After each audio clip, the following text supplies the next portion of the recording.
Banyarwanda namwe banyarwandakazi abari mu Rwanda canke mu mahanga, uyu munsi tugiye kubagira inama canke kubereka ibanga mutari muzi. Ushobora kuba ucuruza ugahomba, ukeneye amafaranga, ukeneye ubutunzi.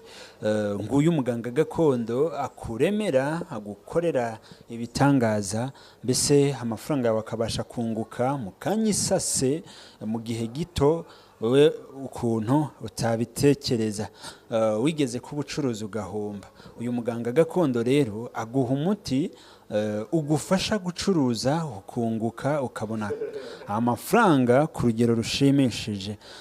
Ufise ingwara zidakira, warivuje hose ubura umuti, waragerageje biranga, ariko ndakubwira ngo uno munsi ibibazo byawe bigiye kugira gute?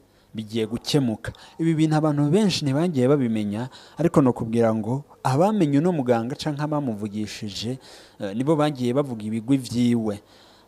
Abantu benshi yagiye abafasha mu bibazo bitandukanye, dore ko na nimero ye ngiye kuri screen. Umukeneye biroroshe, waba uri mu Rwanda canke waba uri mu mahanga, ushaka ubutunzi, muvugishe agufashe mu kanya gatoya ibibazo vyawe bikemuke.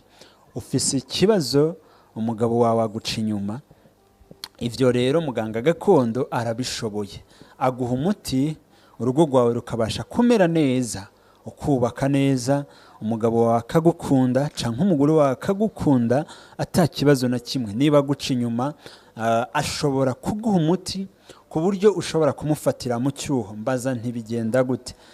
Ugana Muganga Gakondo, nimero ye ngiye kuri screen zanyu muri kuyireba. Ashobora kuguha umuti ku buryo niba umugabo wawe cyangwa umugore wawe aguca inyuma, ushobora kumuganaho, ushobora kumugeraho bidatinze ukamufatira mu cyaha. Ufise ikibazo gitandukanye, ugwaye ingwara idakira, waragerageje kwivuza hirya no hino, harabagiye bakubeshya bakurira amafaranga yawe. Va kuri ibyo rero. Uyu Muganga Gakondo atandukanye n'abandi bose, ndavuze ngo bose wigeze kubona cyangwa kumva. Aguha amafaranga, ikibazo cyawe akagikemura. Niba ukeneye ubutunzi, ndavuze ngo niba ukeneye iki? Niba ukeneye ubutunzi, va muri vya bindi bagiye bababesha. Uyu Muganga Gakondo atandukanye n'umwe mwagiye mwumva canke nabo mwagiye mubona. Yafashije benshi, tutogaruka tuvuga hano. Ndazi ko nawe numuvugisha canke ukamuhamagara, ikibazo cawe kizokemuka mu mwanya muto. Ikindi kandi uzonagaruka unamushimira, uvuga uti warakoze, wambaye hafi.